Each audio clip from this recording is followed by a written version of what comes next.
This is the Average Guy Network, and you have found Home Gadget Geeks show number 326, recorded on September 14th, 2017.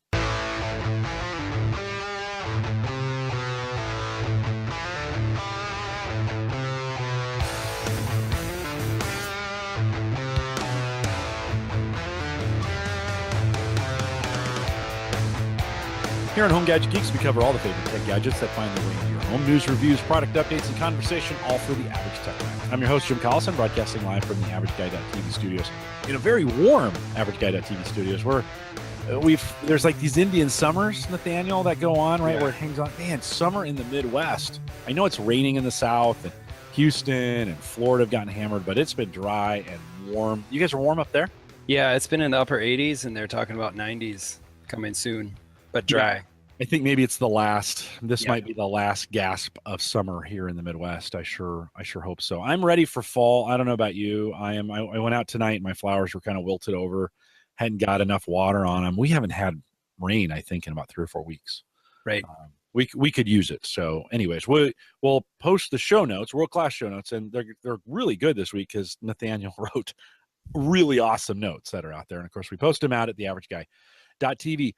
Don't forget, and I have some new news on our mobile apps. So Android wasn't working for a while, and I didn't even realize it. Spreaker had contacted me and said, hey, Jim, you need to do some new things and create a developer account, and then I had to submit it to Google, and then they rejected it, and then I had to say, no, I own the AverageGuy.tv, and then they said, okay. So they have reapproved the Android app. So if you haven't gone out to the Average Guy, so if you haven't gone out to homegadgetgeeks.com, that is our mobile site, and you can do it from your phone, and you have access to either the iPhone app or the Android app. It's available. It is working. Someone contacted me, and I couldn't find the email. I always feel bad when I do that. So if you're listening to the show and you contacted me and you said, hey, it's not working, one, thank you for doing that. I always appreciate it when you guys let me know things are messed up. I never get mad. It's always great. So let me know when things aren't working the way they are, but we've got it fixed. So homegadgetgeeks.com. Best way to listen to it on the road, mobile. It's just a great little app. It does what it does. LastPass sponsors that. LastPass is coming on early November now. I've got Amber confirmed on that, and we appreciate their sponsorship of that app. Both Android and iPhone work, and we appreciate LastPass for their sponsorship. I mentioned Patreon in the pre-show, and the best way to get speaking of the pre-show, we had a pretty interesting conversation in our pre-show. If you want to get access to the video of the pre and the video of the post or audio of those, we make those available now for as little as a $1 a month pledge on Patreon. And if you head out to theaverageguy.tv, click on the Patreon link, that'll get you there as well. We appreciate your sponsorship of the show. And don't forget, I got asked this a couple times too, we have video RSS feeds. I don't know if everybody knew that. If you wanted to download the video to your phone, an hour is about 200 meg, and small, and it's about 400 to 500 meg on large. That's a lot of space, so you don't want to keep too many of those. But those are available for you on RSS. They'll download automatically, just like the audio.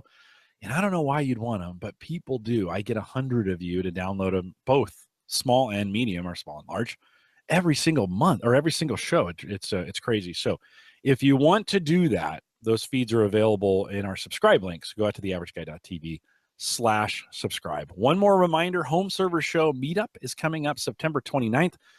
Chances are it's maybe too late for you at this point, but I will mention it. Dave McCabe out there in Indianapolis, and I'll have a link in the show notes to it. It's still not too late. You can still make it. I think it's $20 and you show up. Dave always has awesome food, and there's some awesome giveaways and usually awesome people that are there. Nathaniel said he's not making it, so we'll be minus one awesome person. I'm sorry. That is there. No, it's okay. You're doing some camping that weekend. So we appreciate you guys coming out to the meetup. Link to it is out there. I look forward to. This is the last meetup we'll do in Indianapolis. Dave's trying to hand this thing off to me. I'm not sure we're going to do it in Omaha. Yeah, it would be. I think that's a great idea. I know. I got an email from a listener, I don't know, a couple weeks ago.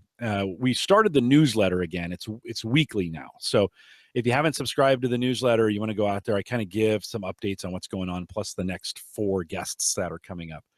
Said, I love the newsletter, Jim. I haven't seen the Omaha meetup happen yet. And so that was a little hint.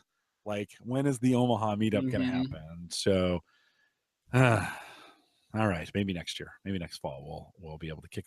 Nathaniel, when's a good time? Like, we've always done Home Server Show in the fall. Is that do you think that's a good time as opposed to summer for that? Yeah, I think end of September, early October is good. things settle down from the start of the school year for Yeah. those who have school age obligations.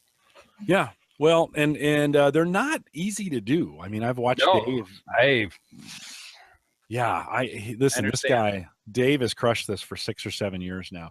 I think 2011 was our first one. And so he does an amazing job on these, and I have tons of respect for him. But they are super fun. It was great to meet you in person there, and there's Brian Auer and Kevin Schoonover and the whole crew. Many of you come out. I can't name everybody, but I think I've talked to Dwayne into coming back. So Dwayne Robinson will be back. I hope. He was on the show a couple weeks ago. So.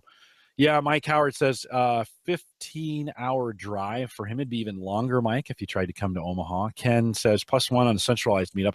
Omaha is a little more centralized. And in the airport, we have 20 gates maybe, and it's just 2 ends. And I literally show up at the airport 45 minutes before a flight, and I'm waiting 20 minutes to get on it. So it's super easy to get in and get through. I think you guys would like Omaha. Maybe I can figure out a way to get it done. So if you're going to join us on the 29th, you need to act now, Home Server Show Meetup. And we would look forward to seeing you there. It's not too late to join. All right, Nathaniel, welcome back. Good to have you here. You've been busy a little bit. For folks, there may be some new folks that are listening. Give us just a little bit of your background. What do you do? Where do you work? Some of those kinds of things. Sure. Well, I work for a small school district here in Minnesota, a suburb of Minneapolis, and we have about 8,400 students, 1,000 staff, and I work in the IT department, so Department of Media and Technology Services, and I manage a team of about 20-some people, both in the buildings and at the district, keeping the lights on and keeping things running, and it's been a busy year. Super easy job, right? Nothing ever goes wrong. Construction always on time. Those kinds of things.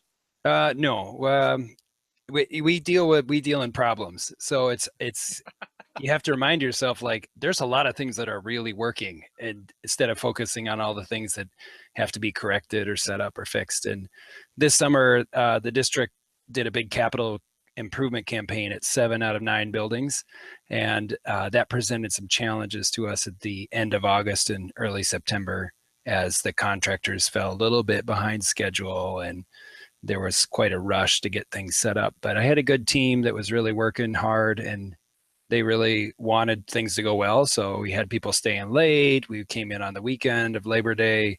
There was a lot of extra work put in to try to get things closer to being ready. So it's starting to settle down now, and it's good. It's improvement. It's working forward, but it's a lot of work packed into a short time. Yeah, and a lot of moving parts with teachers and technology. You and I were talking about smart boards. Yep. And the promise of smart boards has always been, oh, this is going to be so great. And then nobody ever uses them. You know, the demos look great. The world's best demo is a smart board demo. Like, they've got this figured out. But you have to go to training for like a month to know all the, got to hold your hand right and tap on your head while you rub your tummy to make those things work right. I mean, do you see that where they get new technology in and there's kind of the promises of it and it just doesn't come to fruition? Yeah, there's a lot of things that sound good and you get it in, and a few years later you realize it's not quite what you thought. But whatever it is, there's always like a bell curve. There's teachers who really incorporate it, learn how to use it, and just do an excellent job taking advantage of the tools they have. And then there's a bulk that use it a little bit, or some, but not, could get by without it. And then there's some that have no idea that it's even there. So you get that curve. What we try to do as we can, thinking ahead, is plan for what can we put in a space that's going to be compatible down the road in terms of usability. If it's a special ed type environment, it needs some things, but can we make it work with just general ed? Because a lot of the schools, everyone's short on space, so they'll switch out rooms. That was an office, now it's a small learning space. Or if it was a large classroom, now it's split into 2. Or they're always shifting around the use of spaces. And it was a 5th grade room, so the board was up higher, but now it's a kindergarten room, so you got to lower the board. Or so there's things like that we're trying to think, what can we do ahead to anticipate those changes? Yeah, why does it always seem like schools are out of space? That I hear that like we're jammed. I know. Feast or famine, right? Yeah, some schools have had additions added like every summer. So what Yeah. are like, well, Are you what's going in a high on? growth area? Is the neighborhoods? Is there a lot of growth going on in your neighborhood, or just a lot of We're, young people we're having pretty kids? we're pretty stable. I mean, enrollment is controlled in terms of we can open up more open enrollment, kids outside of the city and district that can come in to kind of balance up if there's a dip in um, the district people that live, students that live in the district. So we can kind of control that. But it does always seem like you could use more space, more Yeah. space. Yeah. And Our kids went to a school that was built in the 30s, and they were just smaller people, I think. yeah, And so it's one of those that's like a home built in the 50s. The closets aren't big enough, right? They just didn't have as many clothes as we have right. today. Yeah. We just have so much stuff, and Yep. so you guys got to pack some technology. Nathaniel, over the last couple of years, you've really become a kind of our Chromebook guy. I Yep. don't know how that's happened, but it has. You're kind of our Chromebook guy. We bring you on. It seems like once in the spring, once in the fall to kind of talk about how things are going. It's a new year. Did you guys roll out new equipment, and what have you guys been looking at from a Chromebook standpoint? Right. So we're a big Chromebook district, 6 through 12. All the students have a device. So some students bring from home and they want to use a MacBook or they want to use Windows. We're trying to be flexible in the sense that students can pick the device they need. Our requirement, it has to run the Chrome browser. So we have some students that'll bring iPads and run Chrome, but it's on them to figure out the workarounds and make it happen. But the Chromebook has been good for us in the sense that it's a lower cost price point device. It's incredibly easy to deploy and troubleshoot.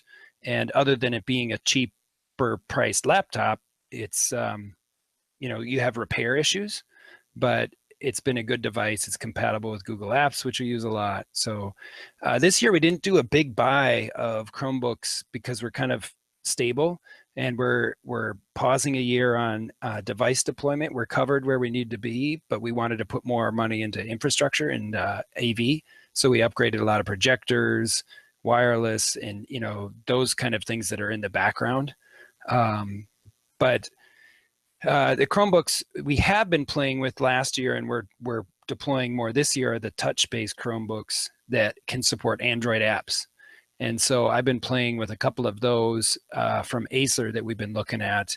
And this one here is the Acer R13, which is fortunately silver, so it looks like a MacBook, and that's appealing to people. It's intentional, right? I Yeah. mean, Oh, yeah. But it's a 13-inch screen and it's a 1080p, so it's got the high resolution touchscreen, and it's very light, just a little over 3 pounds. And it is an Android supporting model, so you can flip it into a tablet mode back on itself and then just use the screen and a pop-up keyboard on that. And it's fast. It's a good, quick machine. It's running Chrome OS, and what's the retail on those? 300-400? Is that about right? yeah, I did. I think I should know that. I think they're no. 479. Yeah, I was going through. I think that in that model, it's for say in the fours somewhere probably. Yeah, I should know that, right? Let's see, Amazon. No, you didn't pay for them. You the school district picked them But up. I'm very conscious. Yeah, I know. It's. Do you think 380? So about $400. But do you think that's the sweet spot for these Chromebooks? To be honest, if you go too cheap, no. No, So, really? Okay. yeah. So our this is a high end device from our point of view. So then, as a district, we have to buy a management license to go with it, which is $25 for the life of the device so that we can manage it with the Google control panel. And then we actually have switched to paying for a third-party repair company rather than we've been doing self-service repair for a while, and it just got to be too much. And then what happens is we invested in a model and it was great, but then the repairs started increasing as the life of the device decreased. And so then it was harder to get parts. The parts that we could get got more expensive over time. Right. So, and that makes sense because if they discontinue a model, they're not going to keep making parts and the vendor's not going to want to, keep them alive. So we've been using a third-party repair service that kind of guarantees it for 3 years, and they'll fix anything multiple times. You just ship it out, wait a while, it comes back. And especially in that middle school years, we tend to see more repair requests than later in high school. Yeah. Well, it's just a natural conclusion to length of time, divided by abuse times what the parts are made for, Yeah. length. And so there's got to be some economies, I guess, for these companies then that are servicing these, where they're servicing it for Oh, you, yeah. right? Yeah. So well, and they'll buy a big stock of 200 just to have to demolish for parts, and then they'll buy them back from us at some point if we want to sell. If we want to get rid of a line, they'll say, "Oh, we'll buy all those," and they'll just give us a credit, then stock them and do that. What we've been using more for the students is a smaller model of Acer called the R11, which is very similar, but it's more of a black plastic case, but it still flips back. It still does the touch. It's basically the same except for a lower resolution screen, a little bit different processor, but it's a little more durable. It's got more heft to it. And what we're trying to do is see, with the addition of Android apps, does it make it a 2-in-1 device where the teachers will say, well, I need an iPad because it has the touch screen and it has this app ecosystem that's so robust. And well, if we can provide a Chromebook that can do both, that might be real beneficial. Are you finding that that model is doing better than the other, or is that too early in the mix? Well, the R11, the smaller one, we use with students more, and the R13 is really to kind of encourage our teachers to try using a Chromebook as their main device rather than a Windows laptop. Because honestly, we can take a teacher that has a broken Windows laptop and we get them a new one and get them set up, and that's half an hour, 45 minutes to get files copied and get them set up, get their settings all done. And with a Chromebook, whether it's a student or a teacher, we can swap it out in 5 minutes. It's basically, can you sign in? Okay, see you later. Because everything's copied up to Google, the settings all transfer. It's just a quick turnover from our point of view. It's a selfish IT guy thing. This is less work for me. Yeah, well, you've purchased the infrastructure to be able to support it, right? That's just that comes along with it. Do you find, you mentioned the app ecosystem for Apple, right? Yeah. In the Chrome world, has it gotten better? Is that still legitimate? We hear this all the time on the Windows side. I mean, there's really very few apps on the Windows side that are worth anything. But on the Android side, are the apps there? Is it available? Is it working for them? Yeah, there's some. So what happens is your Chromebook will reach a point where Google blesses it to run Android apps. And there's a list of supported Chromebooks, and the R11 was a newer one. And then what you do, which is nice for us, is it's a approved list only. So nobody in our domain gets to install an Android app unless we pre-approve it for the domain. So they can't just get whatever they want, which is different from the Chrome Web Store. Right now, we allow the Chrome Web Store wide open, and generally, once in a while there'll be an app that causes a problem for a user that we got to help remove. But the Android apps, I haven't noticed a huge difference. So I'm looking for apps that are more friendly for touch and you'd want to use on a tablet versus why not just run it in Chrome. And so ones like Google Earth is pretty sweet, because it really takes advantage of the 10-point touchscreen and being able to turn and zoom in and out. That works quite well. And then there's many, many sketch drawing apps where you can do painting or drawing or layers. Adobe has a whole suite of Android apps that you can use for free with an Adobe account. And then, of course, if you want storage and features, it's a bit of an upgrade, but they're good. Autodesk makes really good apps. They have a sketch one that you can use a stylus or a finger and start drawing and do layers.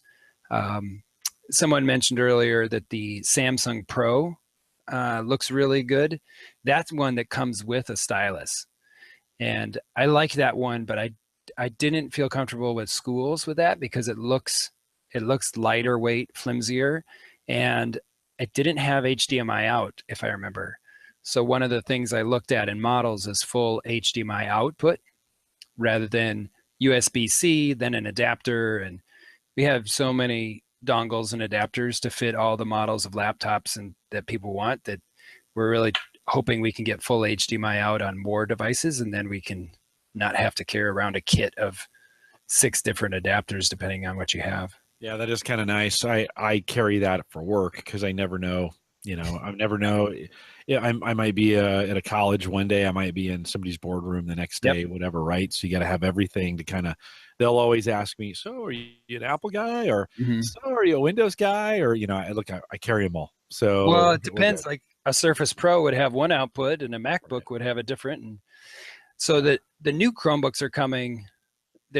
Google's kind of said we want all the Chromebooks to be USB-C charging.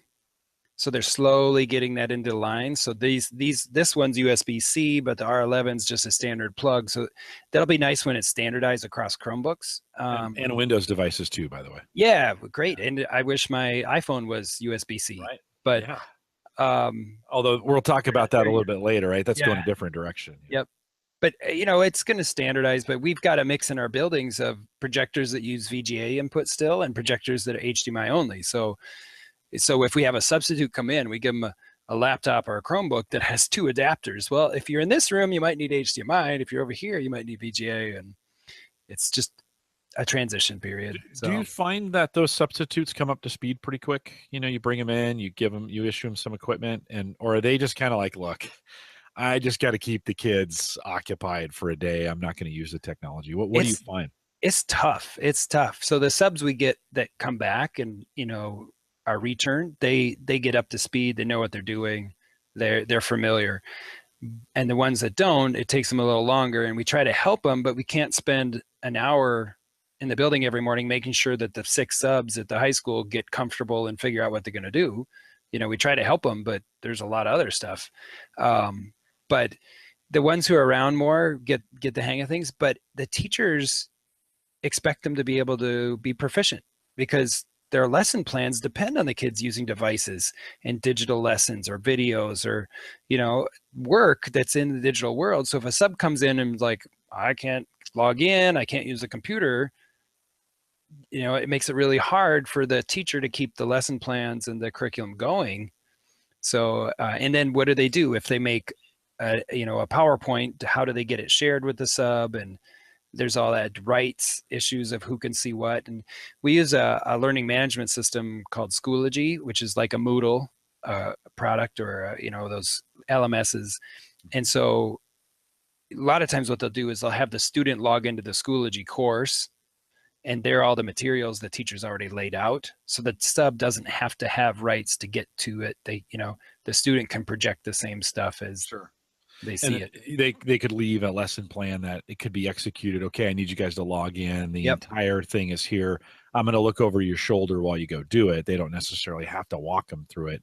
How are you finding that? It was always with multiple. With Google, you can I have 7 Google accounts of some kind, and so I'm assuming in the school district, because you guys are a Google school, you have some you have some email address, or how are you guys setting that up? So do teachers can they bring their own email address in? Do you guys issue them one? How does that work for the students or the teachers? For teachers, well, for both. Yeah, so all the students are issued a Gmail account, a Google Apps account that we own and manage.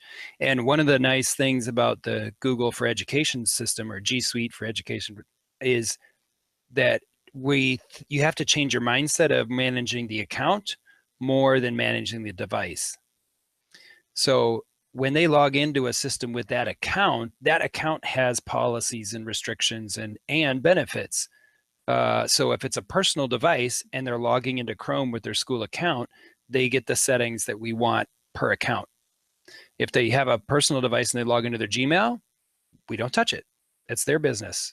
So it's really nice moving a little more account centric rather than device centric. So we have some policies we apply per device to devices we own, but we can't apply those same policies to a personal device, which I think is a real benefit, whether it's a staff or a student.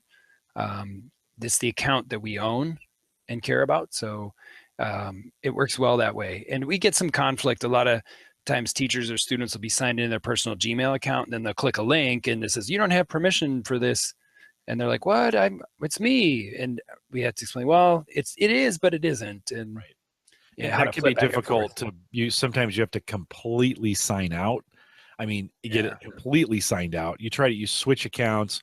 Google Docs is really bad about this. You switch accounts and then it still will not let you in because Yeah, sometimes it's hard. you didn't completely sign out of the other one. I have 3 at work that I use for various, for various things, and switch in between them all the time. And I get that situation around.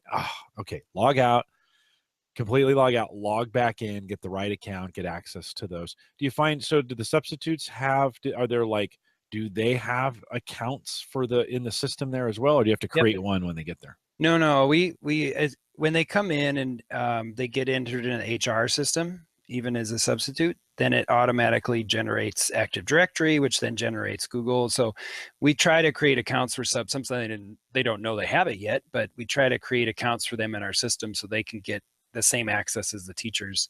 And what I always tell people with the multiple accounts, I'm like, use Safari for your Gmail account and use Chrome for your school account, or use Firefox in this. Keep the browsers separate, and then you won't run into this problem. Yeah, if you use that Ghost browser, I'll do a callback to a show we did back in the spring. So we had the Ghost browser, and that actually in the browser separate. You can separate the accounts in the browser, and then kind of accord them off from each other. So you can still have one browser open and have multiple accounts in there. So it's pretty cool. It's mostly for testing reasons, but that would work pretty well kind of in this scenario. Any other apps that you're finding particularly useful or helpful on there? You mentioned Plex. Yeah, I'm a big Plex fan, like a lot of us, and the Plex app on Android running on the Chromebook works really well. So this is a 1080p laptop, so I just fire up the movie. It's in full resolution, streams for a couple hours. The battery life on this is a full day, so that's one of the selling points for the staff is like,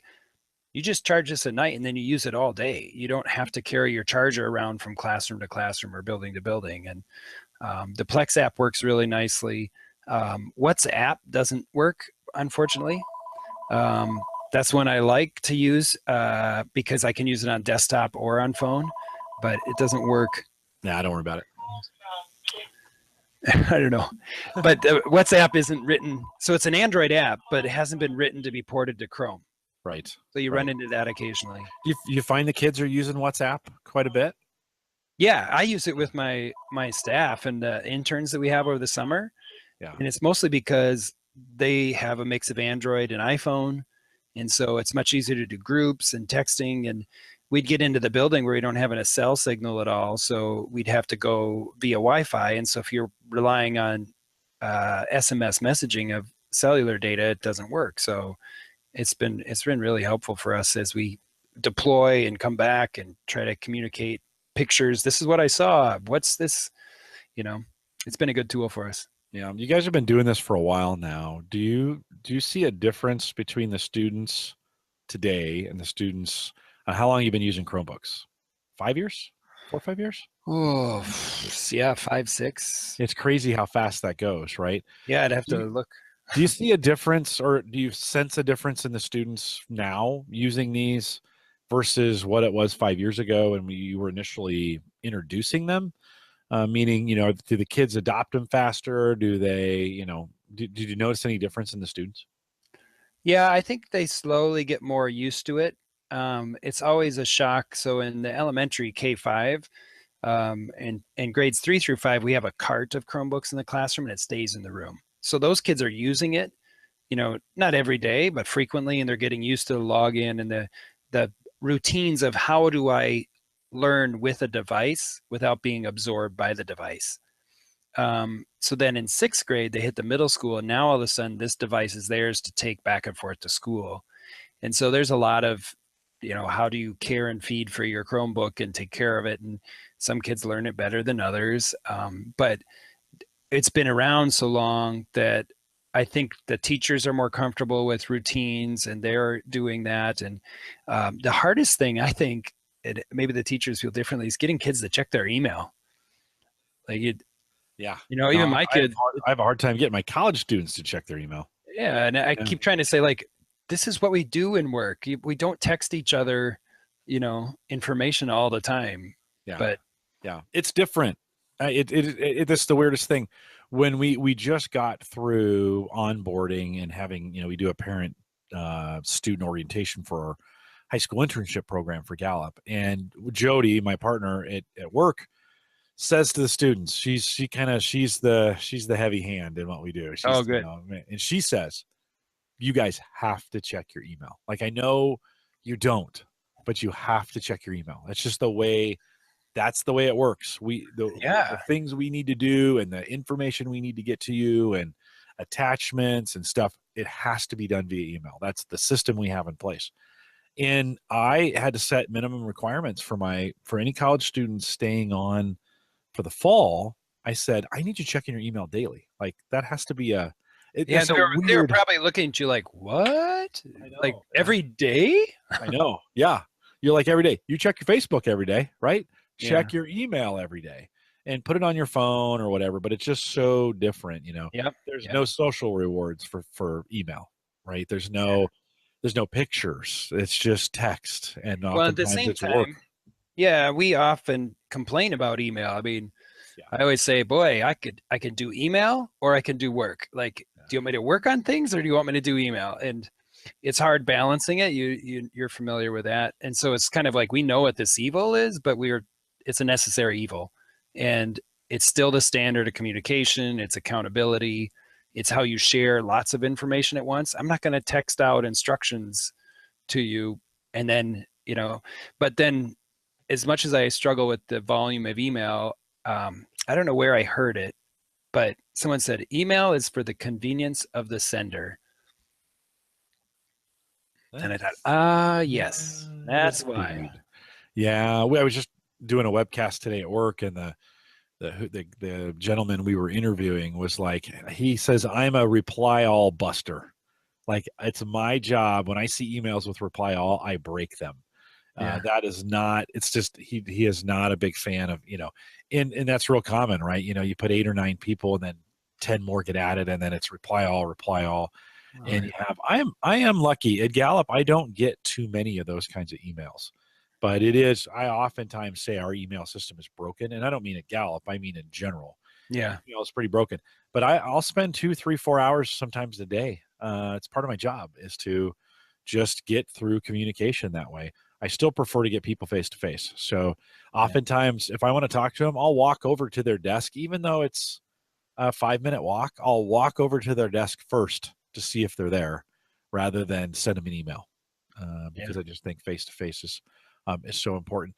Nathaniel, every time I have you on, I say to myself, I should just have a Chromebook here in the studios so that I can kind of, I have an extra Android phone, even though I'm on iPhone, right? I've got an Amazon Echo, I've got a couple. Oops, sorry, I said the wake word. Now she's ready to say something. NPR reports. There you go. Of the Air National Guard, Lauren Durham and Michael Davis. No, so turn that down. Okay, so somehow the pair got married in a hangar instead of. Wow, there she goes. Echo, stop. There we go. Okay, I tried turning her down, and she turned herself back up. It's like, hey, stop. Anyways, I have all this extra equipment around here. One thing I don't, and I've never really worked with, is a Chromebook. Is that something, if I'm a tech enthusiast, is that something I should have or have on my desk? What would be the value for me to have it over having something else on there? Is it worth having having that around just for technology's sake? I would say it's great for my kids. My boys use it for schoolwork and watching YouTube and things, and it's great for on the couch. I want to browse stuff. You could do Facebook and Google and all these things where you want more than just your phone screen. So I've got iPads, and they're fine. I never think I'm going to go get my iPad to go look something up. So for me, it's like I'm going to use the iPad to watch Netflix or Amazon or play a game or something. But if I'm looking something up or I'm reading articles, a Chromebook's good for that. It's a good couch type thing. Or it's also fits well for someone who doesn't want to do computer maintenance. And I just want to turn it on, log in, and have everything there, and then have it restart, and it still works. And that's a good device. So it's a good like mother-in-law device in some ways, and it's very simple. And there's not a lot to troubleshoot. You power it off, you restart it, you can wipe it, which does a kind of a fresh install off of Chrome, but it's cloud-based, so and it's secure. There's not the viruses and yeah. Maybe that's my mom's next computer, to be honest. We got her on a Windows 10 box, and that'll probably last a while. It's we bought her a pretty inexpensive one. Yeah. Windows will last forever now for the most part. I mean, you can as long as the box holds up. I'm just not sure today there's a reason to upgrade for most people. But yeah, maybe the next box is a Chrome. Well, this R11 model is a good fit. It seems durable. It's lightweight. Same price as the R11's like 300, under 300. Okay. But the Lenovo, they make some good Chromebooks too. They're a little more durable and rugged. One of the models we have has a camera that rotates forward and back, so it can face you or you can turn it around, which is kind of a nice feature. Yeah. So there's a lot of good choices. Yeah, I'm at work and we're a Windows shop, and so it makes no sense. I've even taken my own equipment to work, and I never get a chance to use it because I need to be on my work issued equipment. We could, but I've taken my Surface Pro 3 to have kind of as a backup, and I've tried using it, and man, my work laptop is just really good, right? So at work, I'm on that all the time. Good job to your IT crew. Yes. Like, make you want to use their device. Right on. And it just works great. It's Core i5. It's got 8 gig of RAM. I never a little SSD in there. It's the right size screen. It's light. It's a Dell. It just does and I've broken a USB port, but it just does its job. So at work, like, okay, I don't need to bring my own equipment. I get, I use the iPhone. I come home and I've got a desk full. If you could just kind of see I mean, you guys can't see from the camera here, but I got I have the Windows RT tablet sitting in front of me. I got a Surface Pro 3 over here.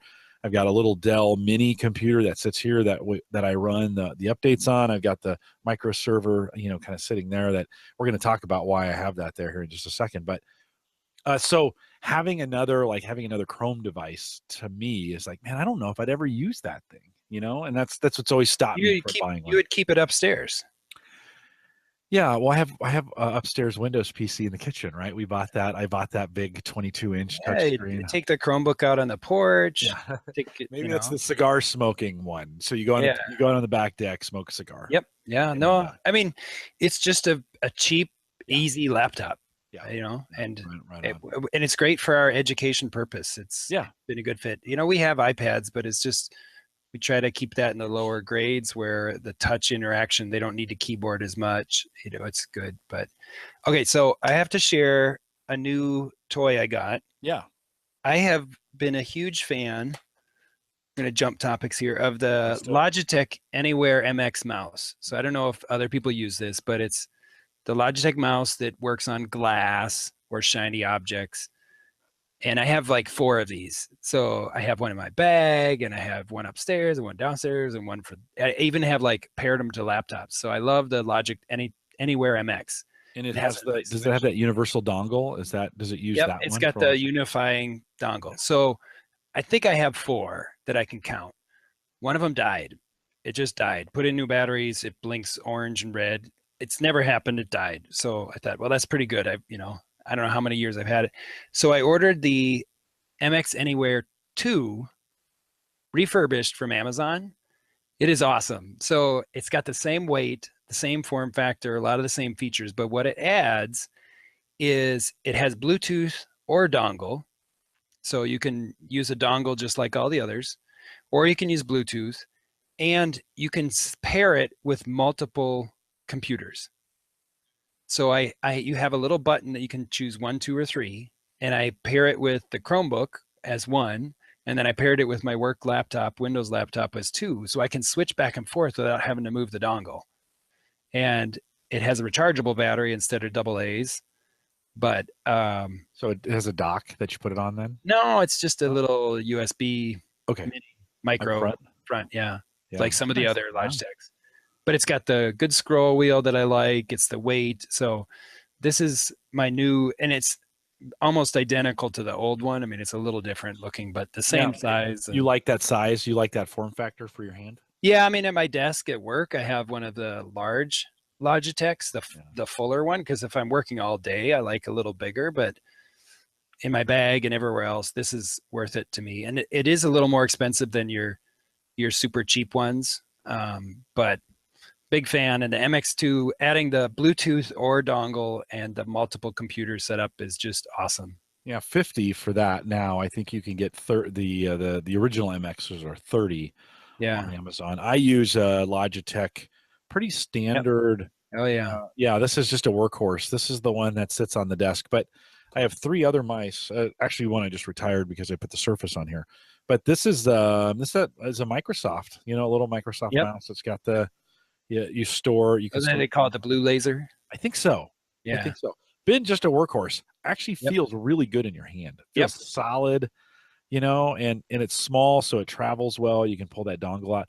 That's actually how I broke my laptop, one of the USB ports. I had this dongle in there. Yeah. And it was the backpack before it. I've got a little sleeve in there now, so when I put it in, it's got a little a little it catches it, right? Keeps it from smacking the ground. And the old one hit the ground with the dongle in it and just shattered the dongle. And of course, it broke the USB port in the process. Well, this one has the Bluetooth, which usually has been unreliable for me. I've tried Bluetooth mice before, and you always have pairing issues. But so far, so good. I haven't had a problem. The only thing I don't like is that the MX1 had a large slider switch for turning it on and off. So you just slide it off when you throw it in your bag, so it's not running battery. And this one has a really small fingernail switch, which is a little more work, but otherwise I've been really happy with it. Good find. And a little hard to remember sometimes. Yeah, $22 refurb on Amazon, so you can get it cheaper. Oh, so 50 new, but you got it for 22. Nice. Yeah. So worked fine. That's big win. Okay. Oh no, wait, that's the first generation. Yeah, it's $21.95. Yep, that's the MX Cert. I don't know if that's a pretty new mouse. They may not have refurbs yet. Well, mine was. Maybe. Oh, was it? Okay. Yeah, so maybe they ran out. You might have to dig. You might have to dig a little bit to get. I think mice are great. Those are great to get on refurb. Like if some things you don't like a motherboard. I don't know if you want to buy. Well, I'm sure it just sat on a display somewhere, and people picked it up and looked at it and put it down. And it might have even in the manufacturing process something was off. Yeah. Something didn't get seated just right and it had to come off the assembly line. Somebody had to fix it. And of course, once that gets touched in that way, it has to be sold as refurbished. Yeah. So it could be as easy as that. It also could be oftentimes they have a bad part that they've put in a bunch of them before they figure it out. And then so they pull them off the production line. They get, China, they get somebody to swap them out and then they sell them as refurbs. And it's a great way to get it done. Well, that's pretty cool.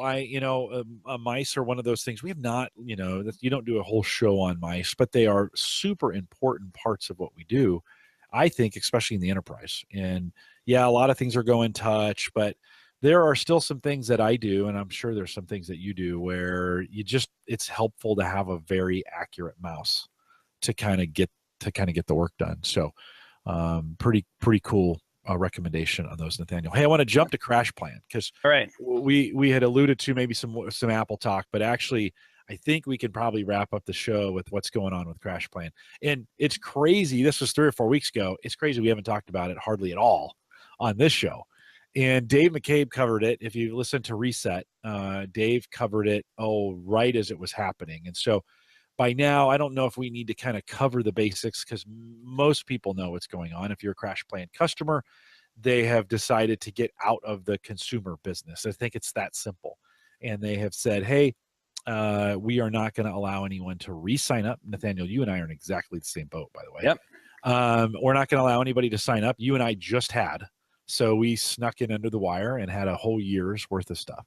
They have said you get an extra 2 months, so whatever you had plus 2, so for us, 14 months, so to speak, before they get out of it. No new signups.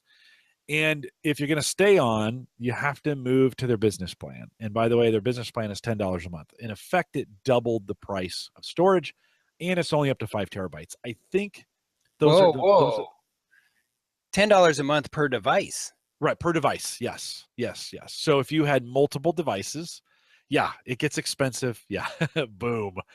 Now I was running off my Drobo. It's not going to work off the Drobo, so I had to do something different. But it really didn't sit well with a lot of people. I mean, I was, if you're over in the Home Server Show forums, there we had a little bit of a thread at the averageguy.tv Facebook group, but man, there was some blistering going on in the Home Server Show forums.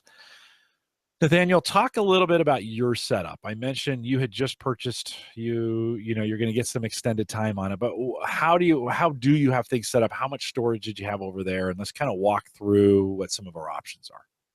Yeah, so this was a surprise to me too when they sent out that email. Yeah, everybody. Because I was always under the impression that they use their consumers to sort of beta test and kind of get a feel for things, and then they roll it up into enterprise. And I think they flipped that model, where enterprise is their number one focus. And they've really tried to, I think, position themselves more of a security company, not just a backup company. So we're going to protect and index your data and, data loss prevention in addition to backing it up. So, and I think that's fine. It was just kind of, whoa, a surprise for everyone. So immediately I started getting emails from friends and family saying, well, what do you want me to do? Because I had positioned myself as a backup target for so many friends and family, and I will build the servers, do the storage. They can just back up to me for free using the client. And I don't even know how much terabytes of data I'm storing for people, but they're all like, what now? And I don't know. I just told them I don't have an answer yet. You have a server, you don't know exactly how much you're storing for them? Give us a guess. What do you think? How big is that server that you're using? Most of it's on a Windows Home server. Okay. So at the 2011 server where I'm using Drive Pool. Yep. And so most of it's there. Then I have some on a Mac Mini, but I would guess, I don't know, I'd have to log in to look, but probably 6 terabytes. Okay. So quite a bit. Other people's stuff. Yeah. But it's part of the fun, you build the rig, you use Drive Pool, you grow it, you monitor it. And, it's, for me, it's like, please don't bring me your laptop and tell me you don't have a backup. Right. So right. That's how I used it. And I appreciate that. So I don't have a good answer yet. I don't know. I've got a year. Well, let's talk about your setup really quick. Yeah. So you've got 6 computers that you're paying for. Were you on the family plan? I'm on the family plan. I back up to my own computers. I back up to a friend, and I back up to Crashplan Central, their cloud. Yeah. I have 6 computer clients running the program. It's 3 Windows, 3 Mac. And all total, I have 1.2 terabytes of data that they are storing. So I logged into my account and I looked like, 300 gigs here, 600 gigs there. Most of it is music and photos. So my music library gets backed up, all my photos, and then data, documents, probably a lot of miscellaneous stuff I don't really need. And I guarantee there's some duplicates across computers as I've migrated from an older iMac to a new Mac Mini or to a new Windows desktop. So there's if you put it all together, there'd be a lot of duplication. So 1.2 terabytes of data up there. I could definitely take some time to pare it down under 1 terabyte. So as I'm looking at options, I'm saying, okay, let's just predict that I have a terabyte of online storage to pay for. I don't have DVD rips. I don't have TV recordings from Media Center. I do have home videos and home movies. No, and you should. That's valid. It's legit. Yeah, no, right on. Yeah, and did you listen to the reset episode that Dave did? Yeah. Because he was pretty hard. I sense a little defensiveness in No. I didn't have rips. I don't, because he was pretty hard on. Yeah, the well, community. And then some people do that, and I've always taken the attitude of the others of like, I have the physical disc. If I lost all these rips, I could just rip them again, and I could probably do the same with music. I'm just lazy, and reality is the music isn't as important digitally anymore because I either have the disc or I can subscribe to Google Music or Spotify. So the music's even less important. So I could pare it down. I could definitely go under 1 terabyte, and I could probably do less if I wanted to put effort into it. But one of the things I loved about Crashplan was the peer-to-peer backup, whether it's in your house or to a friend, that was unique. And as far as I know, there's not another tool like that. And if I'm wrong and somebody, knows some, let's talk. Because, someone said, well, what about BitTorrent Sync, which now has a new name like Resilio or something. But a sync's not backup, and Dropbox is not backup. and Google Drive is not backup. So I'm not looking for that kind of tool where I want this data duplicated across devices. So, I have 17 people backing up to me, and I don't really have a good answer for them other than, well, you've got a year. It's not till October 2018. It's still going to work for a year. It's fine. We got time. But what's been fun is so many other vendors have jumped on this and said, hey, are you a Crashplan user? Come look at our product, and here's how we compare.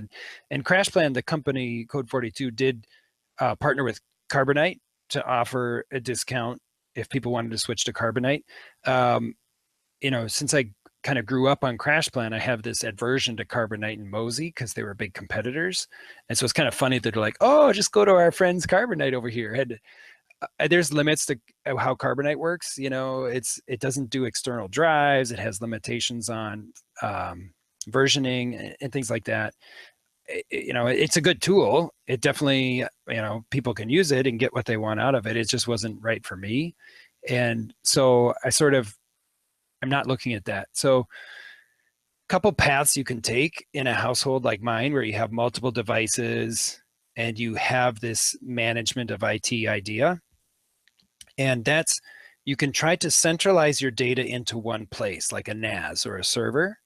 And you can try to either back up clients to a NAS, or you can try to say, I'm going to store all my pictures on the NAS. I'm going to store all my videos, and I'm going to centralize the stuff I care about in one place and then back that up. So that would be your Synology, your Unraid, your QNAP, your Windows Home Server. I'm putting my data in one basket, and then that gets backed up offsite. So that's one path I could go. I haven't really worked that way a lot because I've been using Crashplan, which is more a distributed model of each client backs up on its own. And by the way, their emails that they've been sending lately about your device status, about which one's backed up or not, terrible. It's so hard to read. I like the old emails better, but it's going away. Whatever. I just get picky.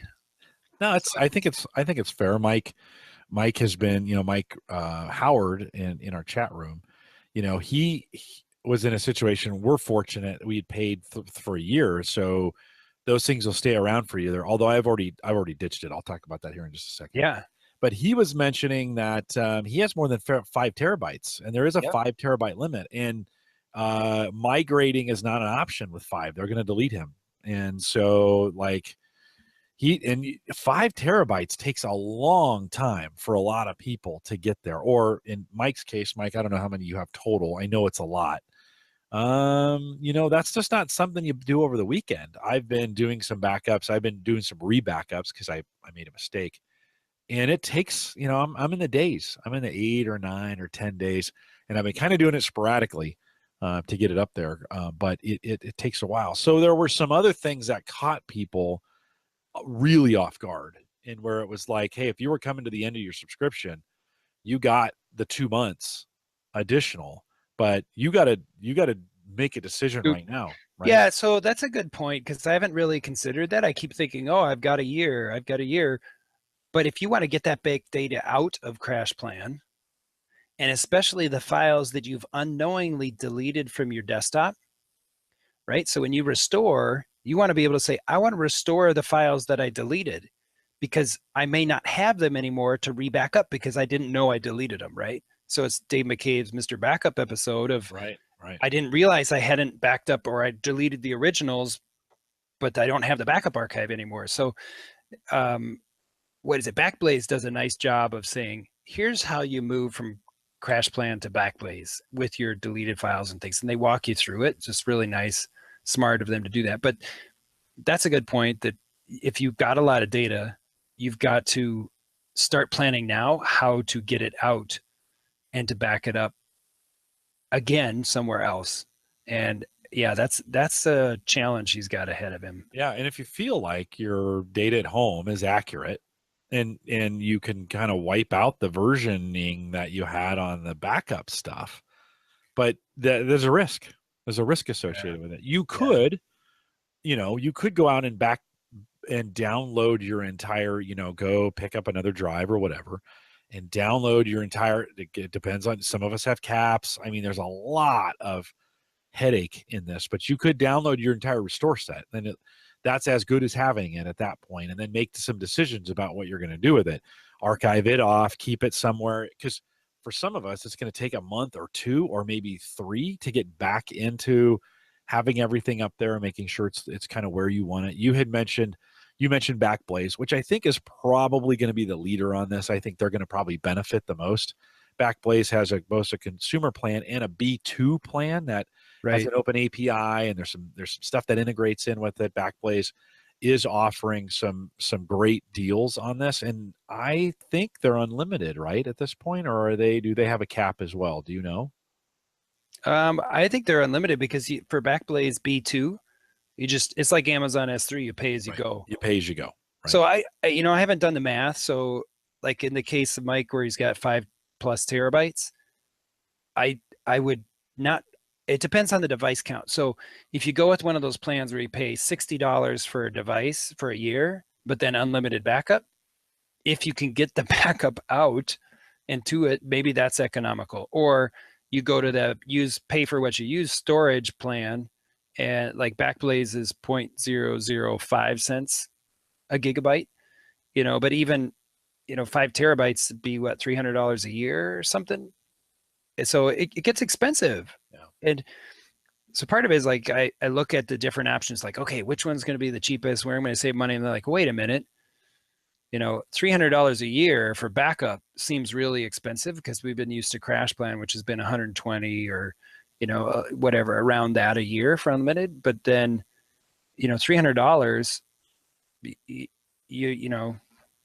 maybe it's worth it. Yeah, I think you have to make that. You've got to make that decision, and you're going to have to look at those various. I get real hesitant on even as Dave was talking about this. He was very, very careful not to necessarily suggest, because everybody's backup footprint is like a fingerprint. Yeah, it's different. It's different for everybody, and we all have different needs and different plans. What I did, so it came out, and Crashplan was offering a 75% discount on their business plans if you purchase. I don't know how long that's going for, but if you made the migration and bought their business plan, you could get it for basically $250 a month for the next year. So that would give me 2 years of it. I had already been kind of a single backup guy. Everything was going to the Drobo. So if I wanted to, and I have a different footprint where I back up the local PCs locally to using a Cronus. So a Cronus backs up local copies to the Drobo, and then I was using the Drobo to push everything up to Crashplan. Yeah. And we also we operate a little bit here at the Collison House like a business. If it's on your desktop, it's not technically backed up. You have to have it on the network. I say, if you want it saved, it needs to be on the Drobo, and I create linked folders and all those other things. And to this point, it's just Sarah and I, so it's just her computer, and she knows better. But I have a local backup in case I need to restore. By the way, a Cronus just kicks on local backup. I haven't found anything better if you're going to do it that way. Their cloud plans are a little pricey, so I wouldn't go that way. So then I turned the server, I have this little micro server, I turned that into a Windows 10 box, shared and then I used a stable bit drive pool to pool those together, which works great. Yep. I bought another copy of it, so I own 2 copies of it now. And then moved the Crashplan, put the Crashplan business, I think it's Crashplan Pro, on that box, and began the migration. Now, this is where I screwed up. I really thought I had it figured out where I was going to associate, you can adopt one backup with the other. And what I didn't do is dig deep enough down, and I associate it. You get one shot at this, but I didn't do it right. I didn't associate it with the new drives. I associated it with it created some kind of like, they're not ghost drives or phantom drives, but it created the old drives as it saw them. Oh, yeah. And I said, yeah, put them there, thinking those were the new ones. And then right. And then it was finished in like 15 seconds. And I'm like, what? And yeah, it kind of did like a shadow copy. Yes. Yeah. And I'm like, crap. Now I only have a terabyte. I'm like you, 1.3. That's not, for me, that's a month or 2 of work, just kind of making sure I'm staying under my caps. And I can get that up there pretty easily. I was a little disgruntled with myself that I actually screwed that up.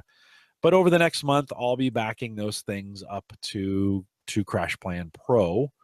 And I feel like, at least for me right now, that gets me 2 years at way less than I was paying before, and gives me some more time to think about it. It also sets me up nicely to move, because I'm on one server now again, and it's a Windows server. It sets me up really nicely to move to any of these services when I'm done.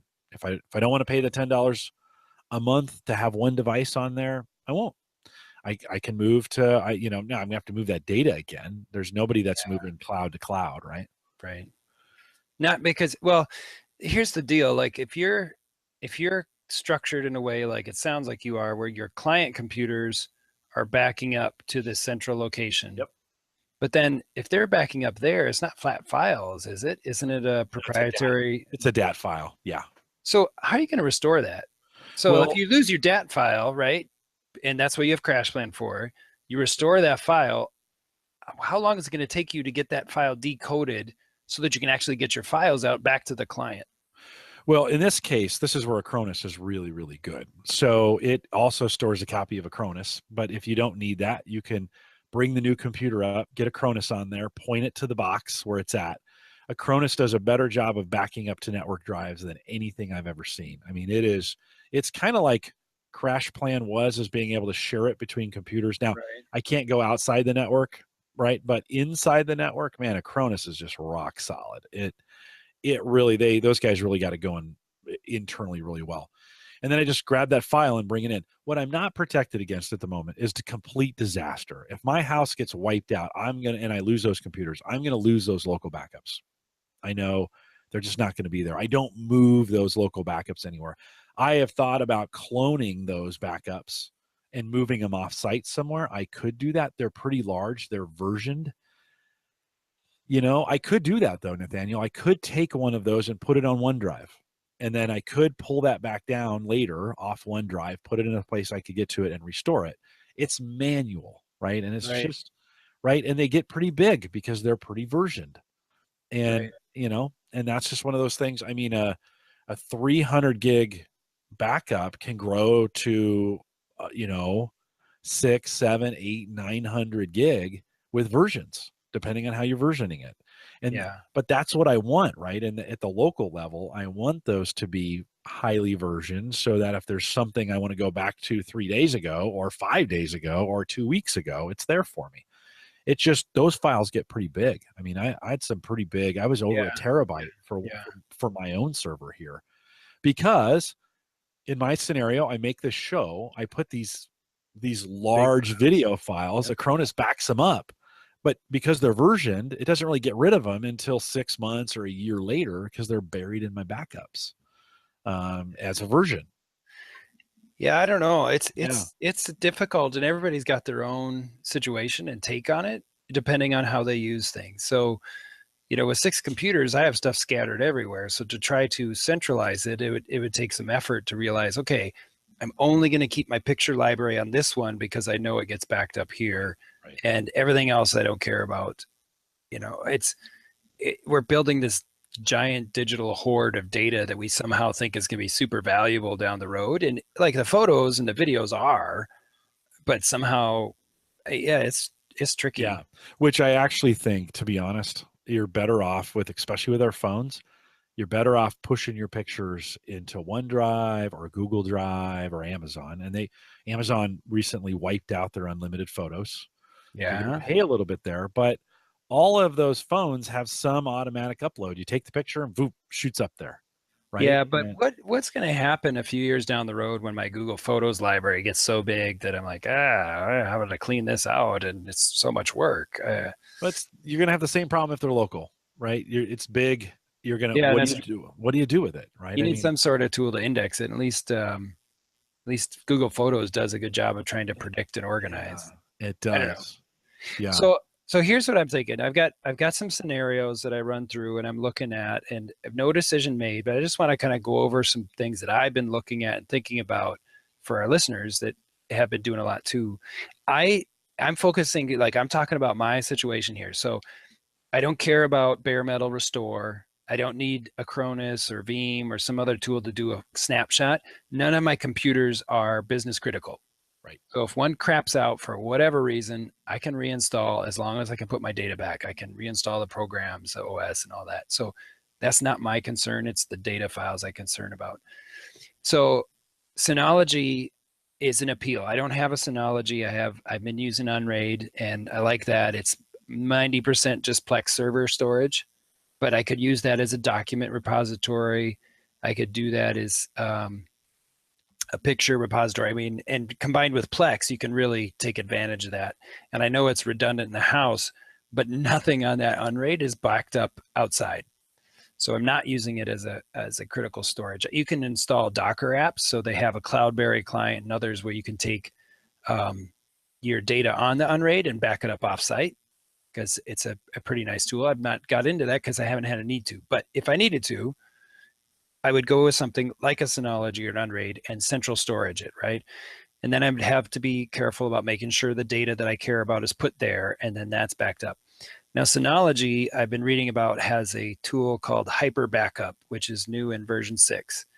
And Hyper Backup allows you to back up Synology to Synology, and you select the folders in Synology that you want to back up. It doesn't have to be all of them. And you choose how you want it to schedule, versioning, all that kind of stuff.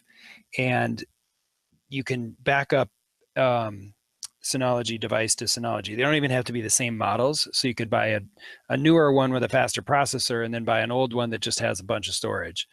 And what you can do, though, my understanding is you can take that second Synology and move it off-site. So you can put it at a friend's house or somewhere else. You'd have to know the IP address or the DNS, dying DNS of the remote site, but it could pipe over the internet. So there's your off-site, I control the data backup.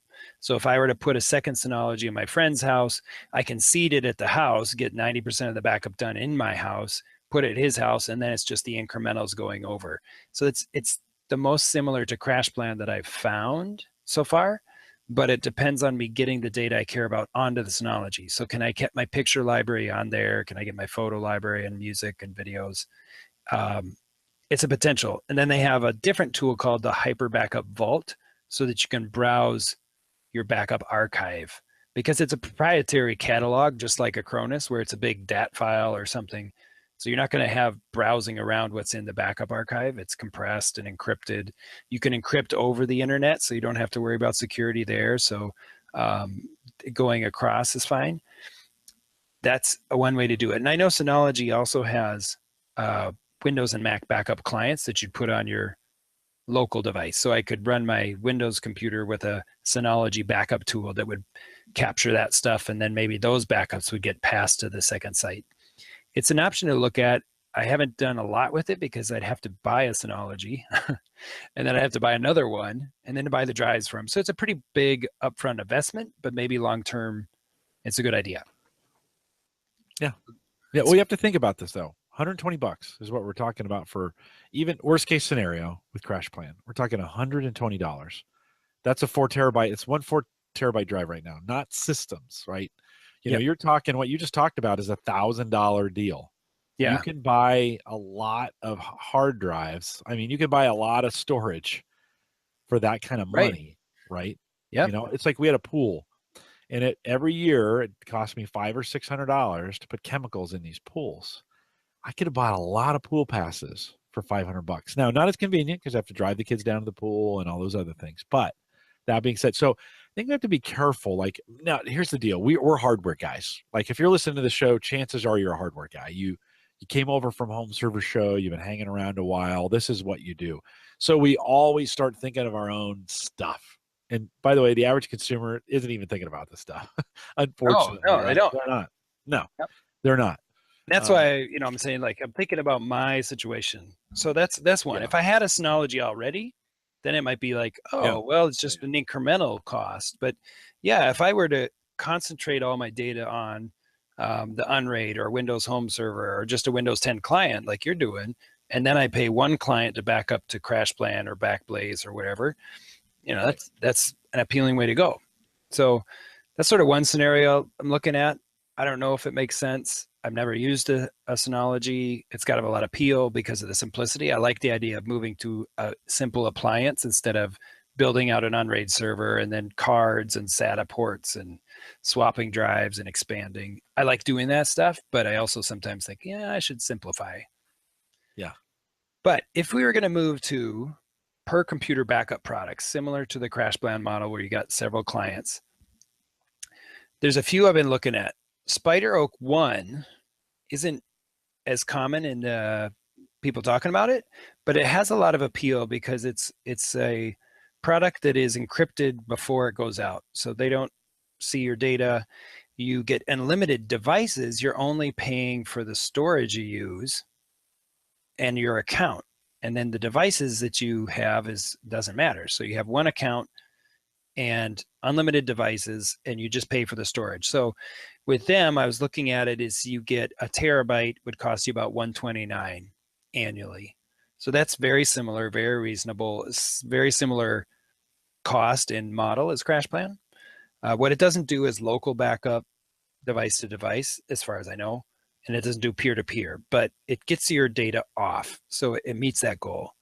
One of the nice things they do is Spider Oak not only does a backup profile, I want my desktop, my documents, my pictures backed up, but it'll let you set up what I think they call a Hive folder or a sync folder. So you can basically build your own Dropbox and create a folder that you sync across your devices or mobile that goes through their cloud, but's encrypted and not like Dropbox where you don't know how secure or not secure it is.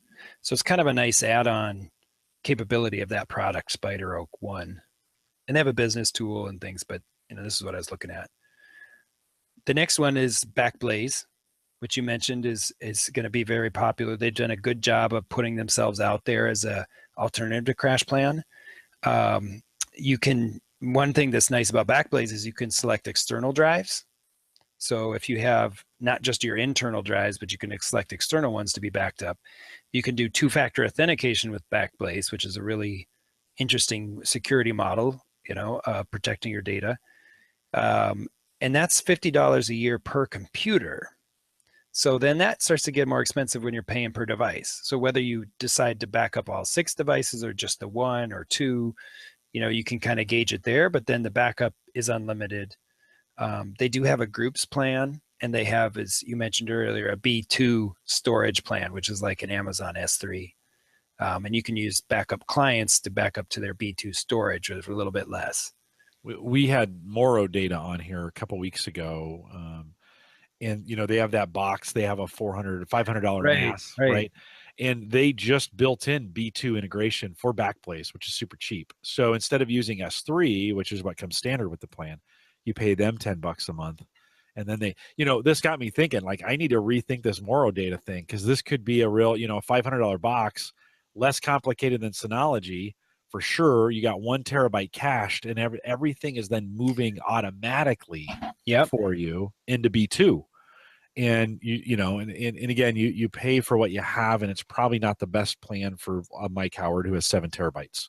But for most of us who have a terabyte and want it backed up, that may not be a bad option either. But as I look at, it's funny, I'm at Backblaze right now. They say, like, welcome Crashplan leavers. Oh yeah. Right on their site. Crashplan home backup is gone. Learn how Backblaze stacks up is what they have. Oh yeah. And I would seriously look at their $50 plans, because I've consolidated down to 1 computer now. Right. Really, I would consider, their $50 plan. It's and they're, here's the deal though, before we cover the rest of them, all of them, somebody has to pay for all this. And so as people are moving and they're dropping their prices, they're going to run into the same problem that Crashplan ran into. Is someone at the end of the day, it's going to hit the bottom line, and they're going to be like, guys, we're losing money on this thing. Right. Right. And you kind of have to think, well, if Crashplan couldn't sustain a home model, what makes these other guys think they can? Right. Yeah. Right? They'll all tell you business, but then they get down the road and they're like, man, this business stuff is pretty profitable. Like, well, we're getting screwed on the home stuff, because they all do. You get all these unlimited plans, get everybody that try and jam everything in there, to get all this stuff, and that's not profitable for them. It's an enormous cost for them. So Mike's 7 terabytes represent about 20 terabytes on the backside to keep track of all that, right? That's a lot of storage depending on how much versioning you got turned on there, that thing could be gigantic. So you start looking at that, and from a business perspective, and I'm not saying it's wrong. They said it was okay, right? They sold it this way. Mike took advantage of it. It's what he should have done, but it's just not sustainable. We should be very, very careful as we're picking these backup providers, that we're just because it's the cheapest doesn't mean they're going to be around the longest. Well, and I think that's really important now, because we've all put a lot of trust in Crashplan, and it's not that they're untrustworthy, it's they changed their mind on us. So Yeah. whether we were naive to think we could just do this forever and not have to worry about it, or they changed their mind and decided home users weren't important, I don't know. But I think his point is, he's brought up, I need to trust a company that's there for the long haul. And so my question would be, then do you look at a model that says you have to do it yourself? Find a way to do Synology or Unraid or your own servers deduplicated on your own thing? Or do you say, I'm going to invest in a model that says pay for what you use so that we can sustain backing up your data? So whether it's some sort of client tool, and then you pay for the storage that you store, whether it's a B2 or Amazon or Azure, and then you say, I'm paying for this client tool that I like to use and separately for the storage, so that I feel like I'm paying for what I get and I'm not averaging. So I'm sure Crashplan and the other companies use a lot of actuarial type predictions of what do we need to charge to cover most users, right? So most users are not going to go over 400 gigabytes or something like that. And we got some that are 7 terabytes, but we got a lot that are 50 megabytes. They don't know what they're doing and they're paying the same amount. So I'm sure at some point those tables turned and they said it's not profitable. Right. Yeah. No, Mike had mentioned in the chat room, and I remember when he had this conversation, he visited their data center or one of their sites, and he told them what he was doing. Like, that's perfectly fine. Like in there, they were trying to gain market share. And so they were just telling everybody, yeah, this is great. Do it. Yeah, we challenge you to. We're good at this. And then that model matured. And at one point they were like, we're not good with this anymore.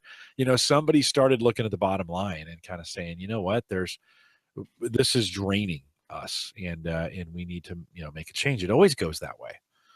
So you quickly here, because we're going to run out of time, Nathaniel. Yep. This always goes so super fast. And Nathaniel has some of the best show notes I've ever seen, to be honest with you. And I know I've said that before, but I really mean it actually this time. Nathaniel, you looked and kind of reviewed. This is kind of like my cloud storage guide that I have. If you on the site, a couple of years ago, I built this cloud storage guide, and a lot of them are the ones that you've listed here. Cloudberry. You have to think about Google. You could we talked about staying on the Crashplan Pro. They're giving a $75 or 75% discount right now. There's OneDrive. I've seen a 5 terabyte Office 365 plan. So you buy this plan and they give you 5 terabytes instead of just the one. I've seen that. I need to track it down to see where that link is, but I know it's available. You could get up to 5 terabytes on OneDrive if you want to do it that way. Now, it's not always backup, and so most of the time it's sync, and it's not always backup, and you need to know the difference between the two and make sure you've got that set that way, right? Really, really important. Those are two different things in backup. If you're syncing the file, you're not backing it up. It's just a copy of what you have, and you have to make sure it's being versioned. So that's super important. Any other things you want to mention in there? Yeah, so the other ones that I looked at, so SpiderOak One and Backblaze are good. And Arc Backup, ARQ, by I think it's Haystack Software, is a really appealing tool. It's a very well designed backup client for Windows and Mac. And I haven't been using it, but I know it's gotten very good reviews for restore authenticity. So especially on the Mac, and it started out as a Mac only client where there's a lot of metadata around your files.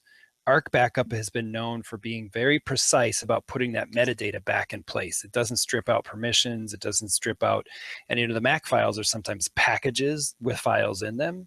So I know if you're a big Mac household, that's one to look at. And that's a account-based software. So you pay for an account, $50 an account, and then you pay for your storage somewhere else. So like Cloudberry, it's like you buy our software. I don't care where you put your data. You can go here, there, everywhere. Just we're focusing on developing the good software and the integration. Then how much you want to store is up to you.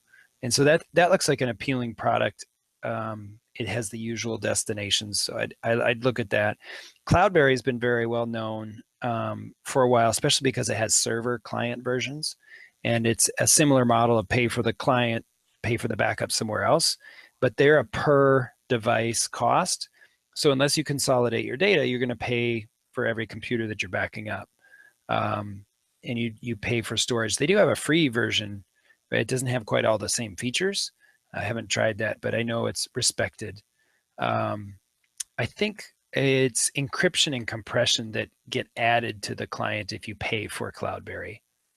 So if you only have a small amount, Grandma, I'd have to set it up for you and create your account at Amazon and do that, but it could be close to free for her.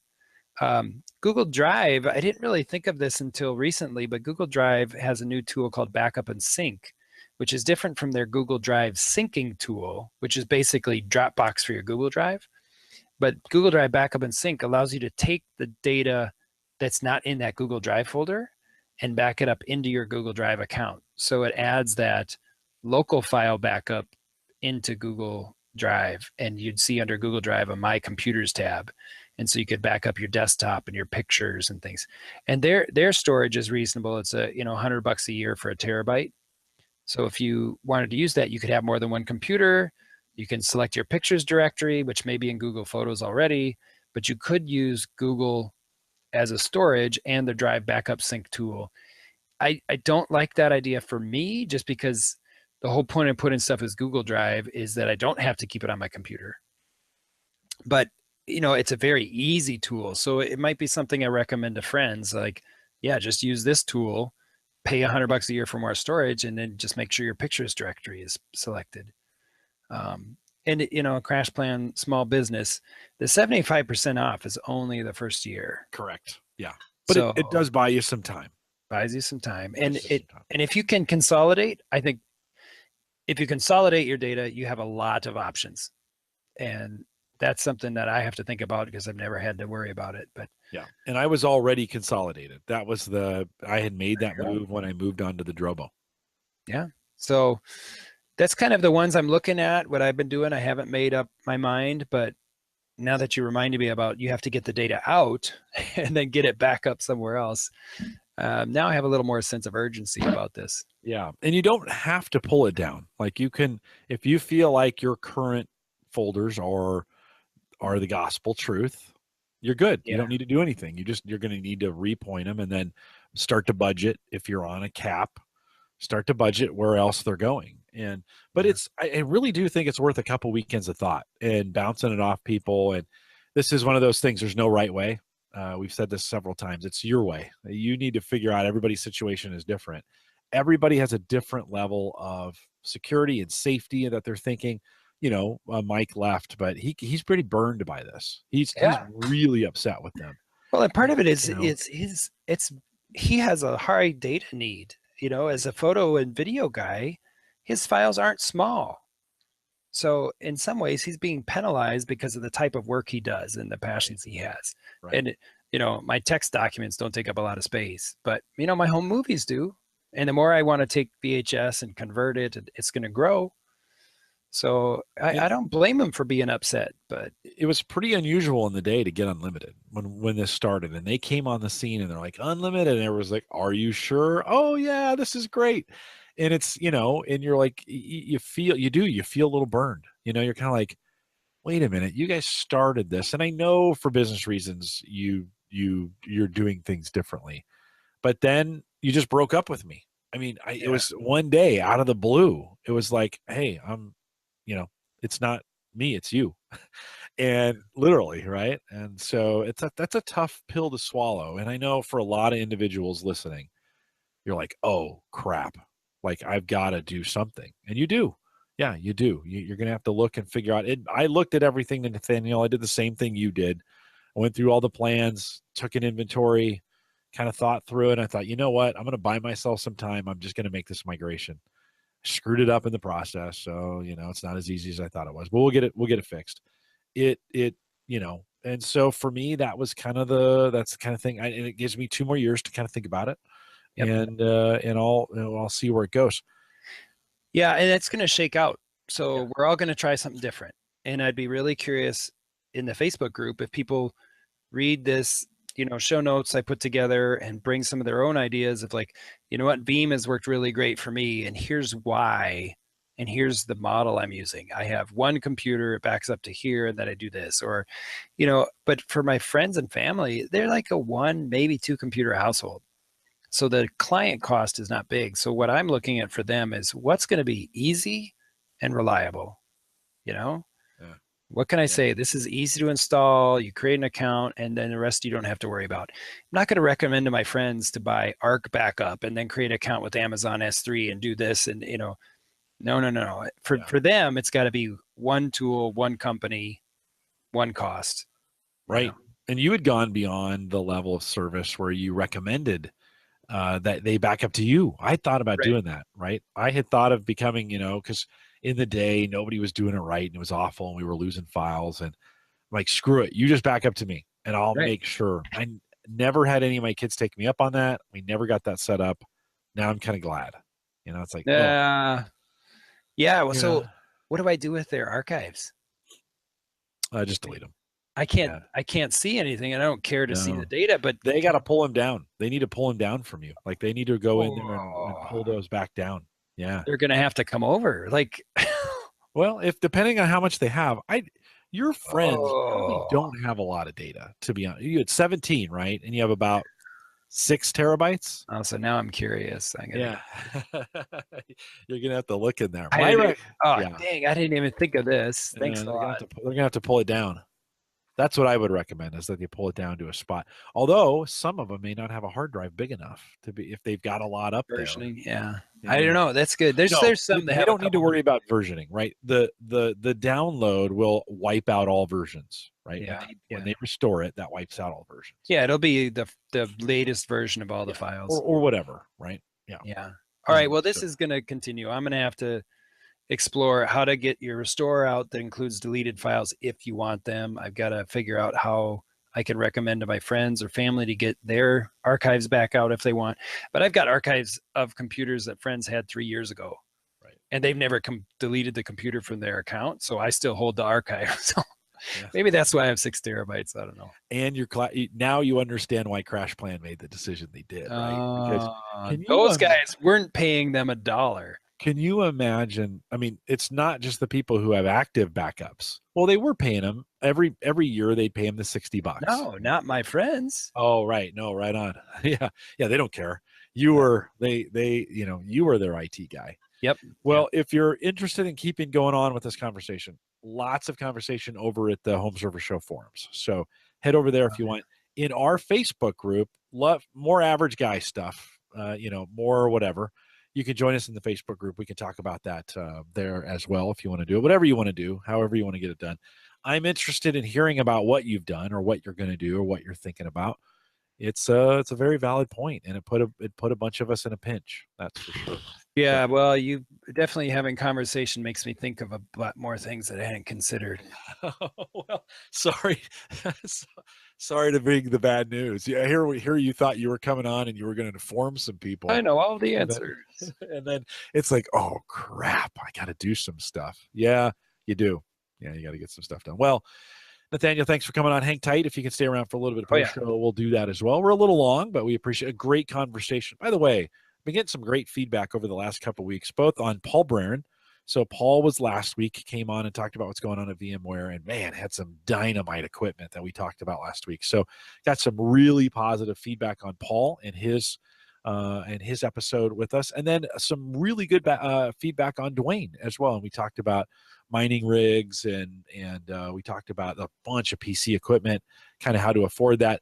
As we're recording this right now, it's September 14th. Bitcoin is plummeting at the moment. So, it's you got to stay up on this kind of stuff. And I did get a little negative feedback. Some of you weren't necessarily appreciative of we'd had a couple Bitcoin conversations in a row. Sorry about that. I'll try and spread those out a little bit. But it's hot right now. It won't be, in the fall, it won't be. It'll be gone again, and nobody will care. Everybody will have overspent on their rigs. But we got some great feedback. If you want to give me some feedback, send me an email, jim@theaverageguy.tv. I always appreciate the feedback, both negative and positive, but I'll be honest, I love the positive way more than I love the negative. So if you want to send that over, that's great. If you want to support the show, don't forget, pre and post show now available if you're a Patreon subscriber, $1. That's all it takes to get in there, $1. And next year when we do the meetup, Patreon's going to probably be required to come to the meetup, so I can cover some of the costs of that, or we'll probably use Patreon to get. Did I say we're going to have a meetup next year? Is that what I just said? Nice. Oh no, maybe I've committed Midwest. to it. Oh well, Midwest meetup of some kind. We'll try and pull that off next fall. But if you want to support us out there, head out to the averageguy.tv and click on the Patreon link. Don't forget the averageguy.tv platform, both web and media hosting, powered by Maple Grove Partners. I just saw Christian. It was great hanging out with him, and he's got some great stuff going on there in Virginia. Get secure, reliable, high-speed hosting from people that you know and you trust. For more information, maplegrovepartners.com. Maybe Christian should get into some backup stuff, He could do it right. If anybody was going to do it right, it'd be that Christian Johnson. So, Christian, if you're listening, he never would listen this far. Don't forget, you can catch Home Gadget Geeks on the Android and iPhone app, both available at homegadgetgeeks.com. I don't know why I keep saying the wrong address to that. The one on Android is now fixed, so if you've been waiting for that, head out there and get it.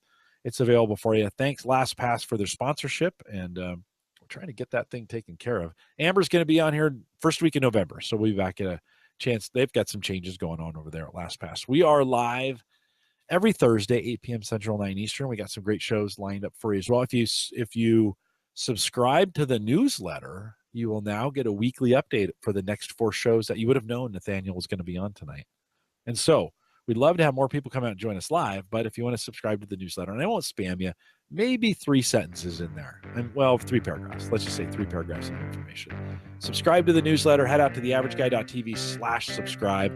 And that will get you, there's a little sign up thing. You can just sign up and get it. I won't spam you, but you'll know what's coming up in future episodes. We'll be back next week, same time, 8 p.m. Central, 9 Eastern at theaverageguy.tv /live. With that, we'll say goodnight, everybody. Good night.